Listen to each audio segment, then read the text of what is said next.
कहानी की शुरुआत एक ऐसी रहस्यमयी दुनिया से हुई जो धरती की सतह से हजारों किलोमीटर नीचे बसी हुई थी, जहां आसमान से लेकर पानी की गहराइयों तक खतरनाक जीवों का आतंक फैला हुआ था। यहीं हमें इस दुनिया का रक्षक किंग कॉन्ग दिखाई दिया, जो एक छोटे बंदर के साथ झील के किनारे पहुंचा था, लेकिन उसे जरा भी अंदाजा नहीं था कि वो एक पहले से बिछाए जाल में फंसने वाला है। छोटे बंदर ने अचानक महसूस कर लिया कि सामने झील के अंदर कोई बड़ा खतरा छुपा है। फिर भी उसने जानबूझकर कॉन्ग को पानी में उतरने के लिए उकसाया, लेकिन उसकी चालाकी कॉन्ग से छुप नहीं सकी। उसने बस आसपास की हवा को हल्के से सूंघा और तुरंत समझ गया कि आज उसे अच्छा शिकार मिलने वाला है। इसके बाद कॉन्ग बिना कुछ कहे सीधे झील में उतर गया और आराम से नहाने लगा। उधर छोटा बंदर घबरा गया कि कहीं उसकी चाल पकड़ी न जाए, इसलिए वह पानी पीने का नाटक करने लगा। तभी अचानक एक अजीब सा जीव तेज रफ्तार से उनकी तरफ बढ़ने लगा। नहाते वक्त कॉन्ग को भी खतरे का एहसास हो गया। उसने जैसे ही पीछे पलट कर देखा, तभी एक विशाल ड्रैगन अपना बड़ा मुंह खोलकर उस पर झपट पड़ा। ये देखकर छोटा बंदर समझ गया कि उसकी योजना सफल हो गई है और वह तुरंत किनारे की तरफ भागने लगा ताकि खुद को बचा सके। उधर कॉन्ग जमीन पर हर तरह की लड़ाई जीत चुका था, लेकिन पानी में इस तरह के दुश्मन का सामना पहली बार कर रहा था। कॉन्ग उसकी चाल को समझ ही रहा था कि अचानक ड्रैगन उसे खींचकर सीधे झील के अंदर ले गया, लेकिन उसे नहीं पता था कि गुस्से में कॉन्ग कितना खतरनाक हो जाता है। उधर छोटा बंदर यही सोच रहा था कि अब वह कॉन्ग से हमेशा के लिए बच गया है, लेकिन अगले ही पल किंग कॉन्ग का विशाल हथियार सीधे उसके सामने आ गिरा। छोटा बंदर कुछ समझ पाता उससे पहले ही कॉन्ग ने उस ड्रैगन का कटा हुआ सिर सीधे उसके सामने पटक दिया। ये देखकर छोटे बंदर को लगा कि अब कॉन्ग उसे बुरी तरह पीटेगा, लेकिन कॉन्ग ने कुछ नहीं किया, बल्कि उसने अपनी कुल्हाड़ी उठाकर उसे आगे बढ़ने का इशारा कर दिया। दरअसल बंदर नहीं जानता था कि किंग कॉन्ग अपने जैसे किसी को ढूंढने के लिए हजारों सालों से इस दुनिया में अकेला भटक रहा था। वह हर दिन भूखा रहता था और अक्सर यहाँ के खतरनाक भेड़िए उसे दौड़ा दौड़ा कर परेशान करते रहते थे। जब सैकड़ों भेड़िए उसके पीछे पड़ जाते, तब वह छलांग की मदद से किसी तरह बच निकलता। लेकिन इस बार भेड़ियों के झुंड ने उसका पीछा नहीं छोड़ा। वे लगातार उसे घेरने की कोशिश करते रहे। आखिरकार जब उसके सामने गहरी खाई आ गई और भागने का कोई रास्ता नहीं बचा, तब वह मजबूर होकर पलटा और लड़ने के लिए तैयार हो गया।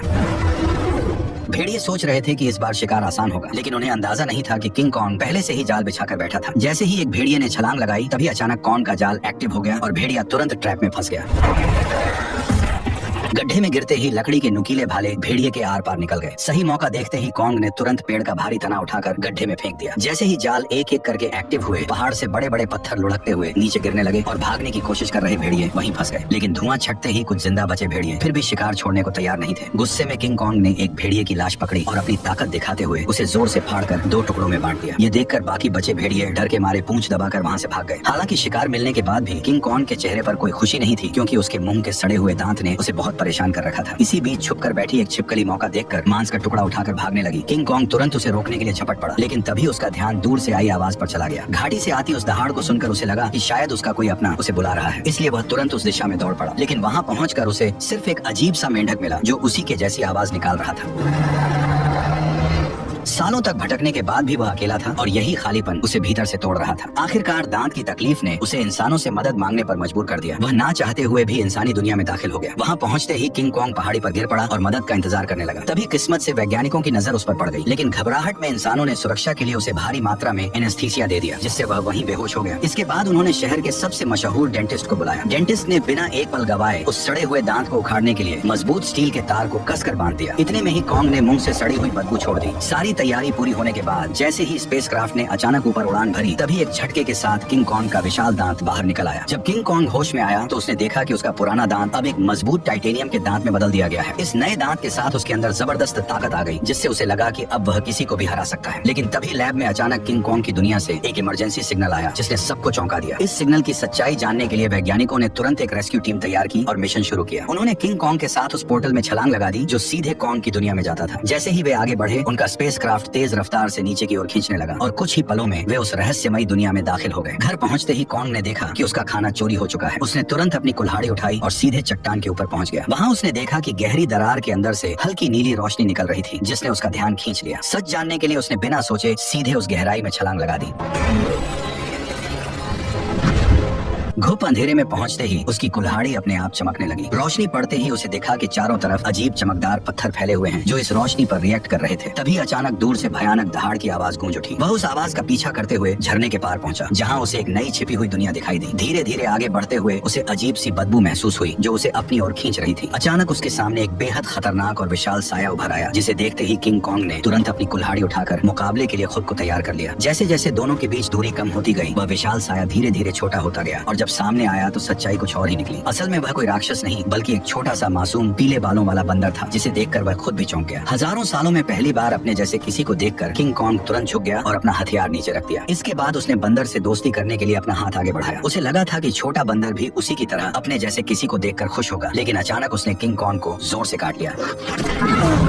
इतनी मुश्किल से अपने जैसे को ढूंढने के बाद किंग कॉन्ग उसे इतनी आसानी से जाने नहीं देना चाहता था, इसलिए वह बंदर के पीछे दौड़ पड़ा। लेकिन तभी अचानक उसके पीछे एक डरावना साया आ खड़ा हुआ, जिसे देखकर वह बुरी तरह चौंक गया, क्योंकि उसने आज तक अपने साइज का कोई गंजा गोरिल्ला नहीं देखा था। जैसे ही कॉन्ग उसकी ओर बढ़ने लगा, तभी अचानक दो लंबे हाथों वाले गोरिल्लाओं ने पीछे से आकर उसे जोर से जमीन पर गिरा दिया। गंजे के चेहरे की मुस्कुराहट देखकर साफ था कि वे लड़ाई के इरादे से ही आए थे, इसलिए किंग कॉन्ग ने भी अब उन्हें मारने का इरादा कर लिया। उसने तुरंत एक पत्थर उठाया और सीधे गोरिल्ला पर दे मारा। गुस्से में गंजा भी उस पर हमला करने दौड़ पड़ा, लेकिन कॉन्ग ने चालाकी से उसे भी मात दे दी। कुछ ही पलों में वह सबको जमीन पर गिराता चला गया, यहाँ तक कि गंजा कॉन्ग की कुल्हाड़ी को हाथ में लेकर भी कुछ नहीं कर पाया और चारों खाने चित हो गया। जैसे ही किंग कॉन्ग अपना हथियार उठाने बढ़ा, तभी छोटा पीला बंदर अचानक दौड़कर आया और उसके चेहरे पर झपटकर हमला करने की कोशिश करने लगा। ये देखकर किंग कॉन्ग ने उसे भी पकड़ लिया और उसी को हथियार बनाकर बाकी गोरिल्लाओं की जमकर पिटाई कर दी। हालांकि वे जानते थे कि वे किंग कॉन्ग का सामना नहीं कर सकते, फिर भी वे बारी बारी से उस पर हमला करते रहे। इसी बीच एक बंदर गलती से खाई में गिर गया, लेकिन किंग कॉन्ग ने फुर्ती दिखाते हुए उसे तुरंत पकड़कर ऊपर खींच लिया। लेकिन एहसान मानने की बजाय उसने जमीन से चाकू उठाकर किंग कॉन्ग पर वार कर दिया। ये देखकर किंग कॉन्ग का गुस्सा भड़क गया और उसने एक जोरदार लात मारकर उसे फिर से गहरी खाई में फेंक दिया। ये हाल देखकर गंजा डर गया और तुरंत पीछे मुड़कर भागने लगा। किंग कॉन्ग ने पास पड़ा पत्थर उठाकर उसकी तरफ फेंका, जो सीधा जाकर उसके सिर में जा लगा। चोट लगने के बाद भी वह कुछ बड़बड़ाता हुआ बिना पीछे देखे वहाँ से भाग गया। तभी किंग कॉन्ग ने पेड़ों के बीच में छुपे उस बंदर को पकड़कर बाहर निकाल लिया और जोर से जमीन पर पटक दिया। इसके बाद उसने जमीन से गंजे का गिरा हुआ चाकू उठाया और छोटे बंदर को इशारा किया कि वो उसे गोरिल्ला के ठिकाने तक ले जाए। बेचारा छोटा बंदर मजबूरी में आगे आगे चलने लगा और किंग कॉन्ग उसके पीछे पीछे बढ़ता गया। जैसे जैसे वे अंदर की ओर बढ़ते गए, वैसे वैसे उन्हें वहाँ कई सारे खतरनाक जानवर दिखाई देने लगे, लेकिन इस शांत दिखने वाली जगह के अंदर हर कदम पर खतरा छुपा हुआ था। छोटा बंदर बचने के लिए चालाकी से उसे उस इलाके में ले गया जहाँ विशाल ड्रैगन रहता था, लेकिन उसे क्या पता था कि किंग कॉन्ग के सामने उसकी यह चाल ज्यादा देर टिकने वाली नहीं थी। अचानक एक विशाल ड्रैगन उसके सामने आ खड़ा हुआ, लेकिन कॉन्ग ने डरने की बजाय कुछ ही मिनटों में उसका काम तमाम कर दिया और फिर आराम से बैठकर उसे खाने लगा। ये देखकर छोटा बंदर भी उसके पास आना चाहता था, लेकिन डर के कारण हिम्मत नहीं जुटा पाया। किंग कॉन्ग ने उसकी हालत देखकर खुद ही मांस का टुकड़ा तोड़कर उसकी तरफ बढ़ा दिया, फिर भी छोटा बंदर उस पर भरोसा नहीं कर पा रहा था। ये देखकर किंग कॉन्ग गुस्सा हो गया और उसने मांस जमीन पर फेंक दिया, जैसे कह रहा हो खाना हो तो खा वरना भाड़ में जा। भूख से बेहाल बंदर तुरंत मांस खाने लगा और हर कौर के साथ उसका नजरिया भी बदलने लगा। उसे लगा कि किंग कॉन्ग उतना भी बुरा नहीं है जितना वह सोच रहा था। धीरे धीरे वह हिम्मत जुटाकर किंग कॉन्ग के पास आकर बैठ गया और दोनों शांत होकर एक साथ वक्त बिताने लगे। इस पल बिल्कुल ऐसा लग रहा था जैसे कोई पिता अपने बच्चे के साथ सुकून के पल बिता रहा हो, लेकिन उन्हें जरा भी अंदाजा नहीं था कि जैसे जैसे वे आगे बढ़ रहे थे, खतरा तेजी से उनकी ओर आता जा रहा था। जैसे ही वे और गहराई में पहुंचे, तभी किंग कॉन्ग ने आखिरकार अपने जैसे जीवों को देख लिया, लेकिन यह देखकर उसका दिल टूट गया कि वे सब बेहद बुरी हालत में जी रहे थे। वे सभी दिन भर मजदूरी करने को मजबूर थे और उनका जीवन किसी नरक से कम नहीं था। इसी दौरान एक बूढ़े बंदर से गलती से पत्थर गिर गया, जिससे गुस्सा होकर गोरिल्ला ने उसे बुरी तरह पीट दिया। ये देखकर किंग कॉन्ग खुद को रोक नहीं पाया और उसने जोर से अपनी कुल्हाड़ी जमीन पर मारकर उस बूढ़े बंदर को उठा लिया। तभी वहाँ मौजूद पहरेदार गुस्से में किंग कॉन्ग की तरफ दौड़ा और उसे दखल न देने की चेतावनी देने लगा, लेकिन अगले ही पल किंग कॉन्ग की हिम्मत ने बाकी बंदरों में उम्मीद जगा दी। लेकिन उसी वक्त भागा हुआ गंजा ये सब देख रहा था। उसने तुरंत जाकर यहाँ के राजा स्कार किंग को सब कुछ बता दिया। गोरिल्ला की बातें सुनते ही स्कार किंग का गुस्सा फूट पड़ा। जैसे ही वो अपने सिंहासन से उठा, रास्ते में आने वाले सभी बंदर उसके सामने झुकते चले गए, लेकिन किंग कॉन्ग बिना डरे वहीं खड़ा रहा। स्कार किंग ने ध्यान से उसे देखा और कॉन्ग के मुंह में लगे स्टील के दांत को देखकर वो हंस पड़ा, लेकिन अगले ही पल उसने अपना गुस्सा निकालने के लिए एक बंदर को लात मारकर धधकते लावा में फेंक दिया। ये देखकर किंग कॉन्ग का गुस्सा अपने चरम पर पहुंच गया। अपनी ताकत दिखाने के लिए स्कार किंग ने अपने कंधे से हथियार निकाला और किंग कॉन्ग को सबक सिखाने के लिए खुद को तैयार कर लिया। किंग कॉन्ग ने भी तुरंत अपनी कुल्हाड़ी उठा ली और दोनों के बीच भयंकर लड़ाई शुरू हो गई। लंबे हथियार का फायदा उठाते हुए उसने अचानक हमला कर दिया और किंग कॉन्ग एक पल के लिए भी संभल नहीं पाया। स्कार किंग ने हथियार पर लगे क्रिस्टल की मदद से कॉन्ग पर कई सारे वार कर दिए। गुस्से में आकर कॉन्ग उस पर टूट पड़ा। ताकत के मामले में वह किंग कॉन्ग के सामने टिक नहीं सकता था, इसलिए वो कॉन्ग से दूरी बनाकर लगातार वार करने लगा और किंग कॉन्ग धीरे धीरे पीछे हटने पर मजबूर हो गया। इसी बीच किंग कॉन्ग की कुल्हाड़ी भी उसके हाथ से छूटकर जमीन पर गिर गई। मौका पाकर उसने अपने हथियार से किंग कॉन्ग का गला जकड़ लिया और उसे काबू में करने की कोशिश करने लगा। स्कार किंग को लगा कि अब उसने लड़ाई जीत ली है, लेकिन किंग कॉन्ग ने पूरी ताकत लगाकर उसे उठाया और जोर से जमीन पर पटक दिया।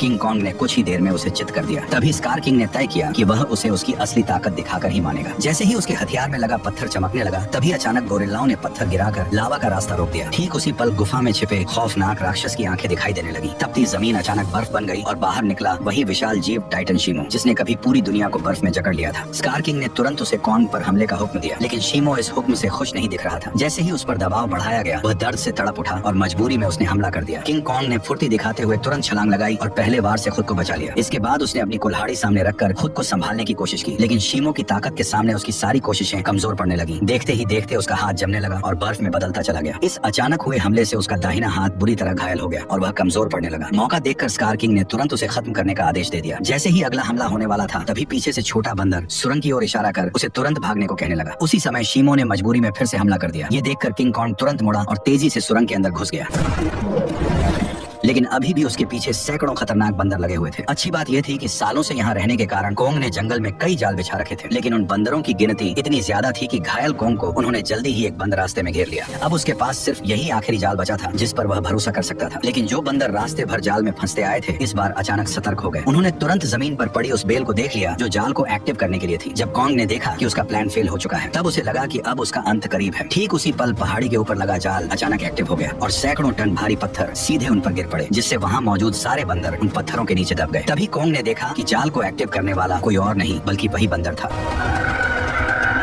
अब कोंग बुरी तरह घायल था और लड़ने की हालत में नहीं था, इसलिए वह छोटे बंदर के सहारे इंसानों के पास लौटने लगा। लेकिन उसे अंदाजा नहीं था कि अभी भी एक बंदर जिंदा बच गया है। उधर कोंग के साथ आए वैज्ञानिकों ने देखा कि उनका बेस पूरी तरह तबाह हो चुका है। तभी उनकी नजर चट्टान के ऊपर बने एक विशाल हाथ के निशान पर पड़ी, जिससे उन्होंने अंदाजा लगाया कि इस दुनिया में कोंग जैसे और भी विशाल जीव मौजूद हैं। जल्द ही वे जंगल की गहराई में पहुंच गए, जहां उन्हें एक छुपा हुआ यंत्र दिखाई दिया। जैसे ही लड़की ने उसे दबाया, उसी पल कई जगहों से पानी बहकर नीचे आने लगा। वह पानी मिलकर एक तेज धारा बन गई और जंगल के अंदर की ओर बहने लगी। वैज्ञानिक उसका पीछा करते करते एक रहस्यमयी जादुई दीवार के सामने पहुंच गए, जिसने जंगल के अंदर एक अदृश्य जगह को छुपा रखा था। जैसे ही उन्होंने उस दीवार को छुआ, तभी उसमें नीली चमक दौड़ पड़ी। ये देखकर उन्होंने तुरंत दीवार के अंदर एक छेद कर दिया और तभी उनके सामने एक ऐसा नजारा आया जिसे देखकर उनकी आंखें खुली की खुली रह गईं। दीवार के पीछे एक ऐसी सुंदर और रहस्यमयी दुनिया मौजूद थी जिसे आज तक न किसी ने देखा था और न ही उसके बारे में सुना था। जैसे ही वैज्ञानिकों ने इस दुनिया में कदम रखा, तभी अचानक उन्हें उस दुनिया के जनजातीय लोगों ने घेर लिया। ये लोग इंसानों जैसे दिखते थे, लेकिन उनकी वेशभूषा किसी नॉर्मल इंसान से बिल्कुल अलग थी। वे लोग वैज्ञानिकों को नुकसान पहुंचाए बिना सीधे अपने कबीले के पास ले गए। वहाँ पहुंचकर उन्हें पता चला कि यह लोग हजारों सालों से धरती के नीचे रह रहे हैं और उस पोर्टल की रक्षा कर रहे हैं जो ऊपर की दुनिया से सीधे जुड़ा हुआ है। स्कार किंग सालों से इसी जगह की खोज में लगा था ताकि वो इस पोर्टल की मदद से इंसानी दुनिया पर कब्जा कर सके। ठीक उसी समय इंसानों की गंध को सूंघते हुए किंग कॉन्ग वैज्ञानिकों तक पहुंच गया, लेकिन अदृश्य दीवार की वजह से वो भीतर की दुनिया को देख नहीं सका। इसलिए कबीले के लोगों ने उस जादुई दीवार में एक दरार बना दी, जिससे कोंग आसानी से अंदर घुस गया और सीधे इंसानों के बीच पहुंच गया। लेकिन उन्हें नहीं पता था कि यह सब पीछा कर रहे बंदर ने देख लिया था। जैसे ही किंग कॉन्ग इंसानों के सामने पहुंचा, तभी वह कमजोर पड़ गया और सीधे जमीन पर गिर पड़ा। वैज्ञानिकों ने देखा कि कॉन्ग का हाथ बुरी तरह घायल है और अब वो कुछ भी करने की हालत में नहीं है। ये देखकर डॉक्टर ने तुरंत फैसला किया कि कॉन्ग के हाथ को पूरी तरह बदलना पड़ेगा। उसे तुरंत मैकेनिक आर्म का आइडिया आया। ये वही सुपर मैकेनिकल आर्म था जिसे इंसानों ने पहले कॉन्ग को और ताकतवर बनाने के लिए डिजाइन किया था। अच्छी बात यह थी कि यह गैजेट अभी भी तबाह हो चुके बेस के नीचे बने अंडरग्राउंड मैकेनिकल स्टोर में सुरक्षित रखा हुआ था। जल्द ही डॉक्टर उसे वहाँ से निकाल लाया और उसे सीधे कॉन्ग के शरीर के ऊपर लाकर छोड़ दिया और तभी वह मशीन खुद ब खुद कॉन्ग के जख्मी हिस्से को पहचान कर जुड़ने लगी। जैसे ही उस हाथ के अंदर की खास दवा कॉन्ग के शरीर में पहुंची, तो बेहोश कॉन्ग को जैसे नई ताकत महसूस होने लगी। उसके चेहरे की खुशी साफ बता रही थी कि वह इस नए हथियार से काफी खुश था। लेकिन तभी अचानक छोटा बंदर जंगल के अंदर से भागता हुआ वहां आ पहुंचा। उसने कॉन्ग को बताया कि स्कार किंग पोर्टल की जगह का पता लगा चुका है और वह शीमो के साथ मिलकर कबीले पर हमला करने वाला है। अकेला कॉन्ग स्कार किंग और शीमो का सामना नहीं कर सकता था, इसलिए उसके पास सिर्फ एक ही रास्ता बचा था, इंसानों की दुनिया में जाकर कई सालों से सो रहे गॉडजिला को जगा देना। लेकिन उसे बिल्कुल अंदाजा नहीं था कि जिसे वह अपनी मदद के लिए बुलाने जा रहा है, वही गॉडजिला उसके लिए सबसे बड़ा खतरा साबित होने वाला है। अचानक पिरामिड के आसपास की जमीन तेजी से हिलने लगी और नीचे से एक मैकेनिकल हाथ बाहर निकल आया। यही वह जगह थी जो धरती तक पहुंचने का पोर्टल खोलती थी। जल्द ही कॉन्ग पोर्टल से बाहर निकल आया। कॉन्ग की आहट महसूस होते ही गॉडजिला अचानक नींद से जाग गया और बिना एक पल गवाए सीधे उसकी तरफ बढ़ने लगा। जैसे ही वो कॉन्ग के सामने पहुंचा, तब गॉडजिला को लगा कि कॉन्ग उसे चुनौती देने आया है, इसलिए वो बिना एक पल गवाए पूरी रफ्तार से उस पर टूट पड़ा। उसकी आंखों में भरा गुस्सा साफ बता रहा था कि वह कॉन्ग को जिंदा छोड़ने वाला नहीं है। तेजी से अपनी ओर बढ़ते गॉडजिला को देखकर कॉन्ग ने हाथ उठाकर उसे समझाने की कोशिश की, पर गॉडजिला अब किसी भी बात को सुनने वाला नहीं था। उसने सीधे टक्कर मारकर कॉन्ग को सैकड़ों मीटर दूर फेंक दिया।